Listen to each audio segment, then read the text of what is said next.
पहले के सारे वीडियोस देख लें ताकि उन्हें लेक्चर समझने में आसानी हो।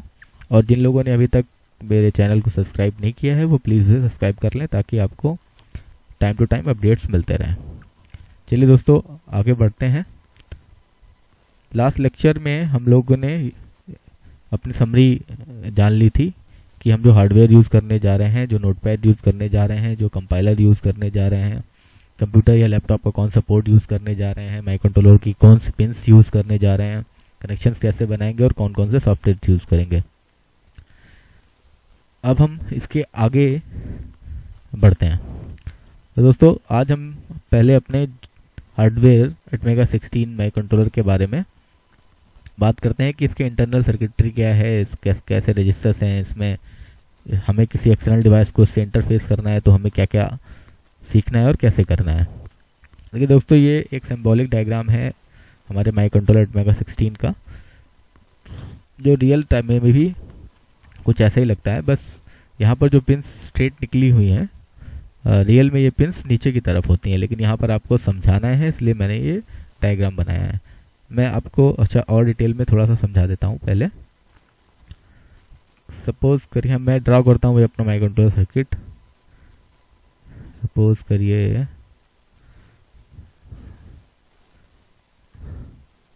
ये देखिए तो ये हम मान लेते हैं कि यह हमारे माइक्रो कंट्रोलर का आउटलाइन है और ये कंट्रोलर्स की एक्सटर्नल पिंस हैं जो बाहर निकली हुई हैं, ऐसे ही यहाँ पर भी है, यहाँ पर है, चारों तरफ पिंस होती हैं इसमें।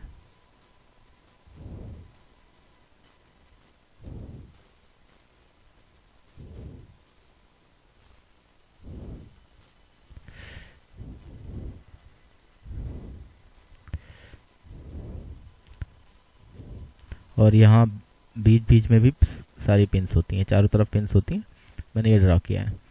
तो सबसे पहला जो रूल मैंने यूनिवर्सल बताया था कि किसी भी आईसी का अगर हमें पिन नंबर 1 या और पिन नंबर लास्ट देखनी है तो उसके लिए क्या करते हैं कि कोई भी आईसी जब हम लेते हैं तो उस आईसी पर या तो एक हाफ कट का निशान होता है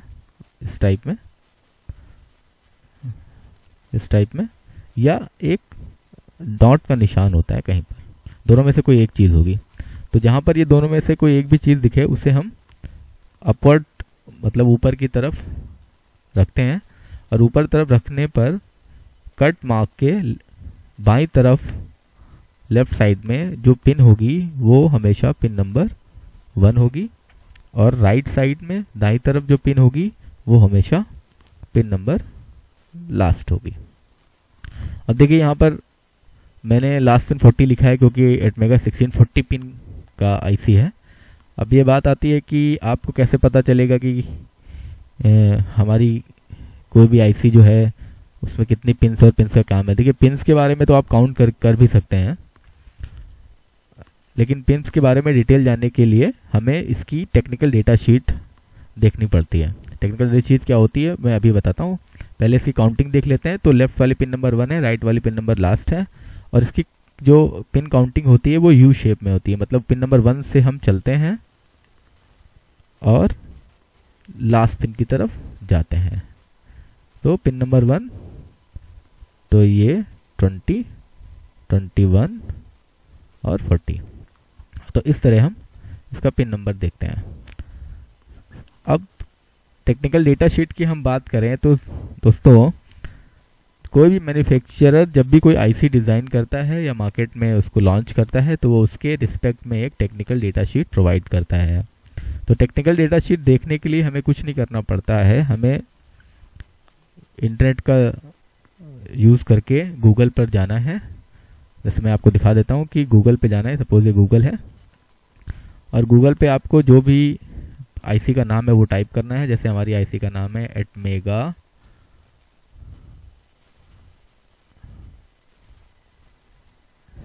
60। अभी मैं आपको दिखाता हूँ। एटमेगा 16 उस पर टाइप करेंगे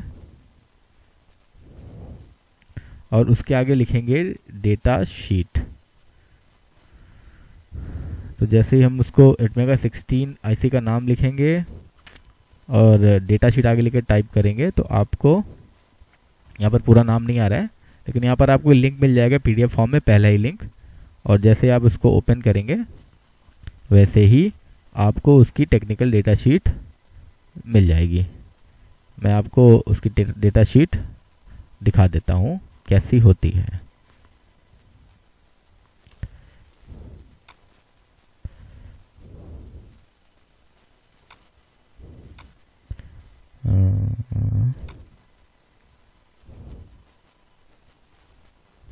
ये देखिए डेटा शीट कुछ इस तरह की दिखती है दोस्तों।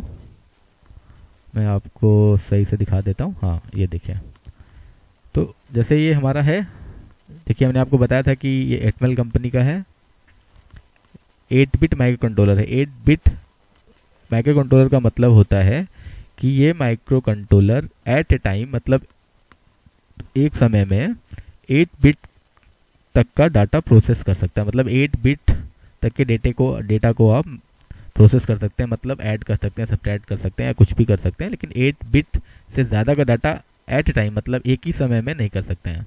अगर आपको 16 बिट का डेटा प्रोसेस करना है तो आपको 8 बिट पहली बार करना होगा, फिर 8 बिट बाद में करना होगा। तो इसमें हम देख लेते हैं कि ये देखिए इसके फीचर्स दिए हुए हैं यहाँ पर। High performance low power 8 bit micro controller, list architecture, 131 powerful instructions, most single clock cycle. देखिए जो लोग पहली बार डेटा शीट को देखते हैं उन्हें डेटा शीट को पढ़ने में थोड़ी बहुत मुश्किल होती है, लेकिन जैसे जैसे आप काम करना स्टार्ट करेंगे आपको ये चीज़ें साफ साफ समझ में आएंगी। इसमें जो जो कुछ इंपॉर्टेंट पॉइंट्स हैं वो मैं आपको डेटा शीट के साथ दिखाता भी रहूँगा। जैसे इसमें लिखा है 32x8 general purpose working register, मतलब इसमें 32 8 बिट के जनरल पर्पज वर्किंग रजिस्टर हैं जिनका यूज़ करते हैं प्रोग्रामिंग पर्पज़ के लिए। तो ये डेटा शीट आप नेट से डाउनलोड करके पढ़ सकते हैं। इसमें मैं आने वाले लेक्चर्स में 1 बाय 1 करके आपको बताता जाऊंगा। ठीक है, अभी आज के लेक्चर में जो जो चीज़ें आएंगी जो डेटा शीट से बतानी है मैं आपको बता दूंगा। ठीक है दोस्तों, तो ये हो गया हमारा कंट्रोलर। तो हमने देखा वही नेक्स्ट की जो लेफ्ट साइड में है वो पिन नंबर 1 है, जो राइट साइड में पिन नंबर लास्ट है और उसकी काउंटिंग यू शेप में हो रही है। अब दोस्तों देखते हैं कि इसकी जो ये पिन्स हैं उन पिन्स का इंडिविजुअल रोल क्या है और इंडिविजुअल नाम क्या है, पहले हम यहाँ समझ लेते हैं। उसके बाद मैं आपको डेटा शीट में भी वही चीज़ दिखाऊंगा।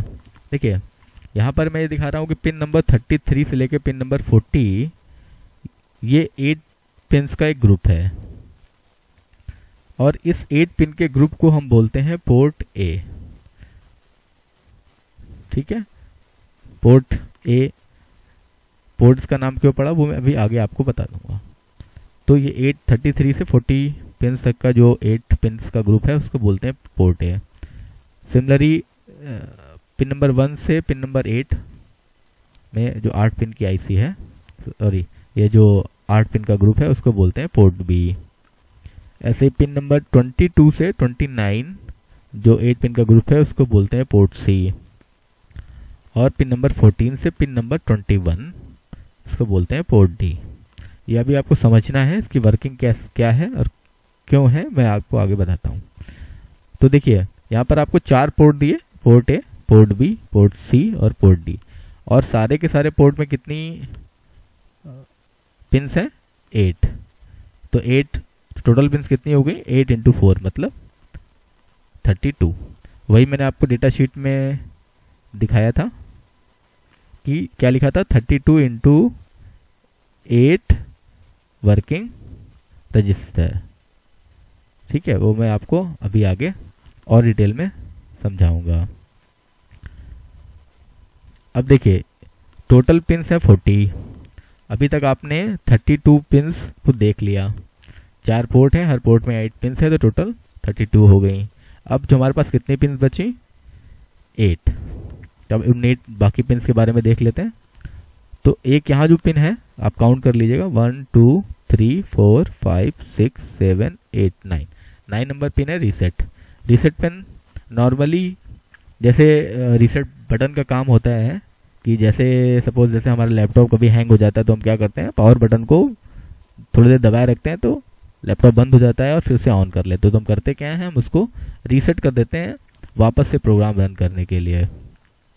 जनरल इलेक्ट्रॉनिक्स मशीन्स में हमेशा एक रीसेट बटन आती है, जैसे कि जो लोग वाईफाई यूज़ करते हैं, जो वाईफाई राउटर यूज़ करते हैं, वो लोग देखेंगे कि वाईफाई राउटर के पीछे हमेशा एक बटन दी होती है जिसे रीसेट बटन बोलते हैं। तो जब भी कभी वाईफाई अगर राउटर काम नहीं करता है तो हम उस बटन को दबा के वाईफाई को रीसेट करते हैं ताकि वो दोबारा से अपना प्रोग्राम रिस्टार्ट करें। तो सपोज जब भी हमारा कंट्रोलर कभी हैंग कर जाए या कुछ प्रॉब्लम हमें दिखती है तो और हमें प्रोग्राम को दोबारा से इनिशियली स्टार्ट करना है तो हम इस बटन का यूज़ करेंगे और इस बटन को यूज़ करते ही प्रोग्राम इनिशियल स्टेज से फिर से स्टार्ट हो जाएगा। नेक्स्ट पिन नंबर 10 और पिन नंबर 30 ये VCC पिन्स हैं। VCC मतलब पॉजिटिव वोल्टेज सप्लाई। तो पिन नंबर 10 और पिन नंबर 30 दोनों VCC की पिन्स हैं। और एक इसमें देखने वाली बात यह है कि ये जो पिन्स हैं ये पिन आपस में डायगोनल हैं।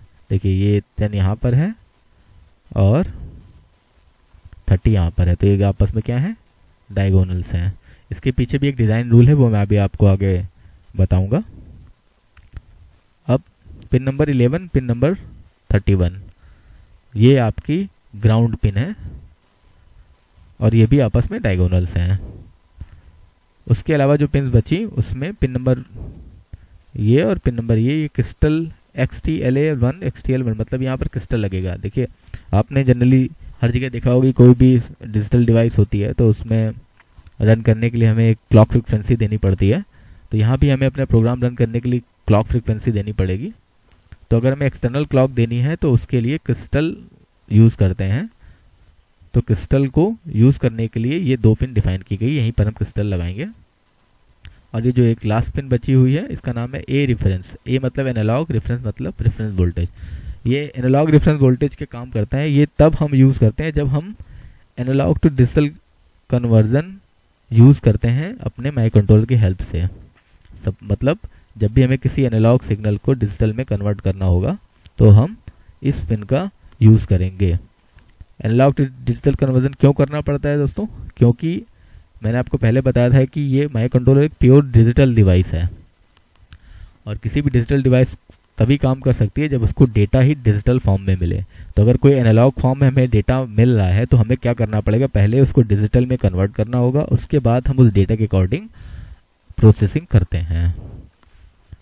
तो अगर हम एक पूरा कंबाइंड फॉर्म में देखें तो हमारा कंट्रोलर में ये 1 to 40 पिन्स हैं और उन पिन्स के नाम ये सारे हैं और मैं अभी आपको डिटेल में बताता हूँ क्या है। देखिए pin number 1 to pin number 8 मैंने आपको बोला था ये पोर्ट B है, ठीक है। तो देखिए P का मतलब पोर्ट, B का मतलब B। आगे 0 1 2 3 4 5 6 7 8 ये पिन्स की नंबरिंग है। देखिए यहाँ दो चीज में कंफ्यूजन होता है।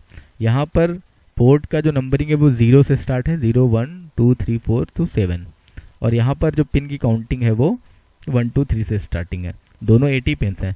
देखिए काउंटिंग अलग होने का रीज़न ये है कि डिजिटल में जब भी हम कोई काउंटिंग करते हैं वो हमेशा 0 से स्टार्ट करते हैं, इसलिए हम जब भी पोर्ट्स की पिन को काउंटिंग करेंगे तो वो 0 से करेंगे, और फिजिकल पिन्स को मतलब मैथमेटिकल फील्ड में करेंगे तो हम 1 2 3 4 से स्टार्ट कर सकते हैं। तो ये हमारे काउंट करने के लिए है, लेकिन एक्चुअली जब हम अपने प्रोग्रामिंग में यूज़ करेंगे तो हम 0 1 2 इस तरह करेंगे। तो देखिए 1 2 8 आपका पोर्ट B हो गया। सेम ऐसे मैंने बताया था कि पिन नंबर 33 to 34 यह आपका पोर्ट A है। तो देखिए P मतलब पोर्ट, A मतलब A, और यहाँ से भी इनकी काउंटिंग 0 1 2 3 4 तो चालू हो गई है। फिर मैंने आपको बोला था pin number 14 to pin number 21 ये है पोर्ट D। देखिए P मतलब पोर्ट, D मतलब पोर्ट D, तो वे 0 1 2 3 4 5 6 7 सारी 8 पिन का ग्रुप है। और फिर pin number 22 to pin number 29 ये पोर्ट C है। P मतलब पोर्ट, C मतलब C पोर्ट, और इसकी काउंटिंग 0 1 2 3 4 से लेकर 7 तक है। फिर मैंने आपको दिखाया था पिन नंबर 9 जो है वो रीसेट पिन है। 10 और 30 ये VCC पिन है और जो डायगोनल है, और फिर ऐसे ही पिन नंबर 11 और पिन नंबर 31 ग्राउंड पिन है जो आपस में डायगोनल है। फिर 12 एंड 13 ये क्रिस्टल पिन है, अगर हम एक्सटर्नल क्रिस्टल यूज़ करेंगे तो उसके लिए ये पिन्स दी हुई हैं। और 32 एनालॉग रेफरेंस पिन है। क्रिस्टल की यहाँ बात आई है तो एक चीज़ मैं आपको बता दूं, एटमेगा 16 में एक अच्छी बात यह है कि इसके अंदर 8 मेगा हर्ट्ज तक का इंटरनल क्रिस्टल इनबिल्ट है, मतलब इसमें पहले से ही अंदर लगा हुआ है। तो अगर 8 मेगा हर्ट्ज तक का हमें क्रिस्टल फ्रिक्वेंसी चाहिए तो हम इसका इंटरनल क्रिस्टल का यूज़ करके ले सकते हैं, और जब भी हमें 8 मेगा हर्ट्ज से ज़्यादा चाहिए होगा तो हम एक्सटर्नल क्रिस्टल वाले पिन्स का यूज़ करेंगे। लेकिन जनरली हम सारा काम 4 to 8 मेगा हर्ट्ज के क्रिस्टल में कर सकते हैं। क्रिस्टल फ्रिक्वेंसी कैसे सेट करते हैं, क्रिस्टल फ्रिक्वेंसी का कैसे काम होता है, वो आगे आने वाले लेक्चर्स में आपको समझ में आएगा। तो दोस्तों ये जो डायग्राम है ये एक्चुअली डेटा शीट का ही है, इसलिए ये ऑथेंटिक डायग्राम है, आप लोग अब डेटा शीट में देख भी सकते हैं। अच्छा, एक चीज़ और कि हर पिन के आगे कुछ नाम लिखे हुए हैं। ठीक है, ये नाम इनके काम को दर्शाता है, मतलब ये पिन का नाम है और इस पिन से हम क्या काम करेंगे वो इसका मतलब होता है। वो मैं आपको धीरे धीरे जब भी प्रोग्रामिंग स्टार्ट करेंगे तब समझाएंगे। यहाँ पर मैं आपको ये समझा सकता हूँ कि मैंने आपको बताया था एक चीज़ की पहले लेक्चर्स में कि जब माइक्रो कंट्रोलर को अपने लैपटॉप से कंप्यूटर से कनेक्ट करेंगे तो हम कुछ 6 पिन्स का यूज़ करेंगे। वो 6 पिन जो मैंने वहाँ लिखाई थी वो देखिए यहाँ है, ग्राउंड, VCC, रीसेट, SCK, मीसोमोसी। ये इसी पिन्स का नाम मैंने आपको वहाँ बताया था और वही सारी पिन्स यहाँ पर दी हुई है। तो इन 6 पिन्स का यूज़ करेंगे हम कनेक्शन बनाने के लिए। बाकी पिन्स का क्या काम है वो मैं हम लोग एप्लीकेशन जब डेवलप करेंगे उसके साथ मैं आपको बताता जाऊँगा। अब दोस्तों बात ये आती है कि ये बस हमारा हार्डवेयर को इतना ही अभी समझना है स्टार्टिंग इनिशियल पर्पस के लिए, और जब हम प्रोग्रामिंग करेंगे तो धीरे धीरे आपको इन चीज़ों के बारे में समझ में आता जाएगा और मैं बताता जाऊंगा। तो देखिए मैंने बोला था कि पोर्ट क्यों यूज़ करते हैं, मतलब पोर्ट उसका नाम क्यों दिया गया। तो देखिए जैसे ये माइक्रो कंट्रोल हम लोगों ने बनाया था और मैंने बोला था पोर्ट, वहाँ रहा था हमारे पास 4 पोर्ट थे। पोर्ट ए, कौन कौन से पोर्ट थे, port A, port B, port C and port D. देखिए ABCD तो जिस कंपनी ने इसको मैन्युफैक्चर किया है उसने अपने हिसाब से बना दिया है डिफ्रेंशिएट करने के लिए। तो जैसे आप खुद अपना कंट्रोलर बनाना चाहेंगे तो आप अपना नाम रख सकते हो। नाम ये एक सिंपल सा नाम है, लेकिन पोर्ट नाम रखना इसके पीछे एक लॉजिक है। देखिए पोर्ट का जेन्युइन मतलब क्या होता है, जैसे कि आप लोगों ने सुना होगा एयरपोर्ट, शिप पोर्ट।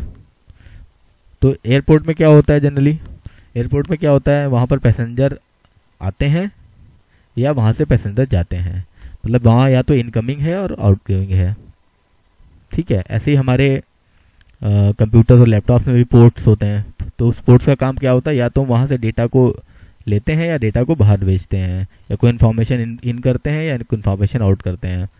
तो यहाँ पर भी पोर्ट का मतलब ये है कि जो ये 8 पिन्स का ग्रुप है जिसको हमने पोर्ट बोला है, इसका मतलब ये है कि ये 8 पिन में से किसी भी पिन से हम या तो डेटा बाहर की तरफ भेजेंगे मतलब आउटपुट देंगे, या बाहर से डेटा लेंगे मतलब जिसको बोलेंगे इनपुट करेंगे। इसलिए इनका नाम पड़ा पोर्ट। तो पोर्ट ये हमारे जहाँ ये जो पोर्ट है हमारे, इनका काम है डेटा को बाहर भेजना या डेटा को इनपुट अपने पास लेना, जिसको टेक्निकल लैंग्वेज में कहते हैं डेटा को आउटपुट मोड पे काम करना और इनपुट मोड पे काम करना। ठीक है, और ये आउटपुट और इनपुट कैसे बनता है या डेटा का पोर्ट का डायरेक्शन हम कैसे सेट करते हैं वो अभी हम आगे प्रोग्रामिंग में देखेंगे। ठीक है दोस्तों, तो ये हो गया पोर्ट का। अब हम बात करते हैं, इसको मैं थोड़ा सा रफ कर देता हूँ, उसके बाद मैं आपको बताता हूँ कि पोर्ट कैसे काम करता है।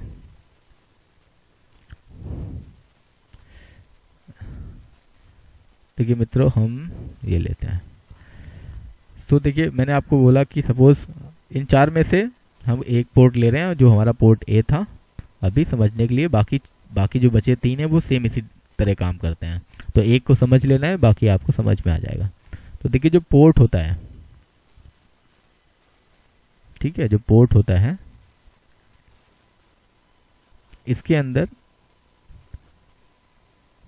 3 टाइप के रजिस्टर होते हैं। अब चूंकि एक बात ध्यान रखिएगा, जो कंट्रोलर जितने भी बिट का होता है उसमें मैक्सिमम रजिस्टर्स उतने ही बिट के होते हैं। तो मैंने आपको डेटा शीट दिखाया था कि 8 बिट कंट्रोलर है। फिर से आपको बता दूं 8 बिट का मतलब होता है एट ए टाइम, मतलब एक समय में 8 बिट्स तक का ही डेटा को प्रोसेस कर सकते हैं, उससे ज़्यादा नहीं कर सकते हैं। ठीक है, तो इसमें पोर्ट के अंदर 3 रजिस्टर होते हैं। पहले का नाम होता है DDR, दूसरे का नाम होता है फिर से पोर्ट, और तीसरे का नाम होता है पिन। ठीक है, तो चाहे वो पोर्ट ए हो, चाहे वो पोर्ट बी हो, चाहे वो पोर्ट डी हो, चाहे वो पोर्ट सी हो, कोई भी पोर्ट यूज करेंगे उसमें ये 3 रजिस्टर होंगे, पोर्ट ए DDR, पोर्ट और पिन। DDR को बोलते हैं डेटा डायरेक्शन रजिस्टर, जैसे इसका नाम है डेटा डायरेक्शन रजिस्टर, मतलब ये रजिस्टर का काम होता है डेटा का डायरेक्शन सेट करना। जैसे मैंने पहले बताया ना कि या तो हम पिन्स के थ्रू डेटा को आउटपुट करते हैं, मतलब बाहर की तरफ देते हैं, या बाहर से लेते हैं, इनपुट करते हैं। तो हम डेटा को बाहर देंगे या बाहर से लेंगे, उस चीज को सेट करने के लिए ये DDR रजिस्टर काम आता है। ठीक है, पोर्ट मतलब जो क्या डेटा हमें बाहर भेजना है या क्या डेटा हमें बाहर से लेना है, वो काम ये पोर्ट रजिस्टर करता है। और पिन जो रजिस्टर होता है ये डायरेक्टली ये जो पिन फिजिकल पिन्स कंट्रोलर से बाहर निकली हुई होती है उनसे कनेक्ट रहता है। तो जो भी डेटा इस पिन रजिस्टर के अंदर आता है वही डेटा वही इंफॉर्मेशन हमें डायरेक्टली पिन पे बाहर मिलती है। मतलब अगर ये पिन रजिस्टर है 8 बिट का, तो इससे आपके ये फिजिकल पिन्स ऐसे कनेक्ट होती हैं सीधा 8 3 5 8, और तो जो भी डेटा यहाँ 8 पिन होंगे, तो 8 बिट है तो 8 खाने होंगे, हर खाने में डेटा आएगा और हर खाने से एक फिजिकल पिन कनेक्ट होगी। तो जो भी डेटा यहाँ पर पोर्ट के थ्रू भेजा जाएगा वो यहाँ जाके स्टोर होगा और वही आपको फिजिकल पिन्स के फॉर्म में बाहर मिलेगा, जिसको आप एक्सटर्नली रीड कर सकते हैं। ठीक है दोस्तों, तो अब मैं आपको बताता हूँ। तो ये हो गया हमारा डेटा। अब बात ये आई है कि जब हमने आपको बोला कि चाहे पोर्ट ए हो, बी हो, सी हो या डी हो, सब में ये 3 रजिस्टर कॉमन है, तो फिर ये बात आती है, मन में विचार आता है कि फिर हम कैसे पता करेंगे कि हम इन चारों पोर्ट में से कौन सा पोर्ट यूज कर रहे हैं। तो उसके लिए फाइनल रजिस्टर का जो नाम लिखते हैं तो उसके आगे हम उस पोर्ट का नाम लिख देते हैं, जिससे हमें आइडेंटिफाई हो जाए। सपोज हम एग्जांपल के लिए अपना जो पोर्ट ले रहे हैं वो सपोज हमने लिया पोर्ट बी, सपोज हमको पोर्ट बी यूज करना है। ठीक है, तो अगर हमें पोर्ट बी के इन 3 रजिस्टर्स का नाम लिखना होगा तो हम उनका क्या नाम लिखेंगे, DDR पहला रजिस्टर, और जस्ट इसके आगे लिख देंगे B, तो ये हो जाएगा आपका पहला रजिस्टर। ऐसे ही लिखेंगे पोर्ट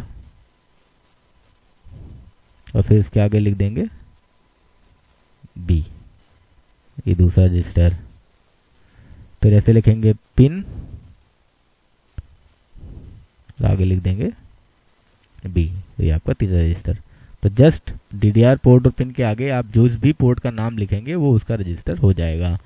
अब अगर आप A यूज करना जा रहे हैं, अगर आप सपोज A यूज करने जा रहे हो पोर्ट A, तो जस्ट इसके आगे B की जगह आपको क्या लिखना होगा, A DDR-A, पोर्ट ए और पिन ए। तो ये पोर्ट ए के रजिस्टर्स हो जाएंगे। इन रजिस्टर्स का काम क्या है वो अभी मैं अगली स्लाइड्स में आपको बताऊंगा। वो सीखने के पहले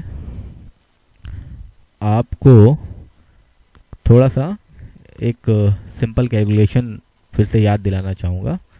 इसको बोलते हैं बाइनरी टू डेसिमल कन्वर्जन, मतलब बाइनरी वैल्यू को डेसिमल वैल्यू में कन्वर्ट करना।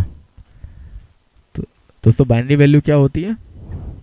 1010 का फॉर्म जो 8 बिट में लिखा हो। जैसे कि सपोज अगर हमारे पास कोई वैल्यू लिखी 0 1 1 0 0 1 1 1, ठीक है दोस्तों, ये वैल्यू लिखी है और ये बाइनरी में।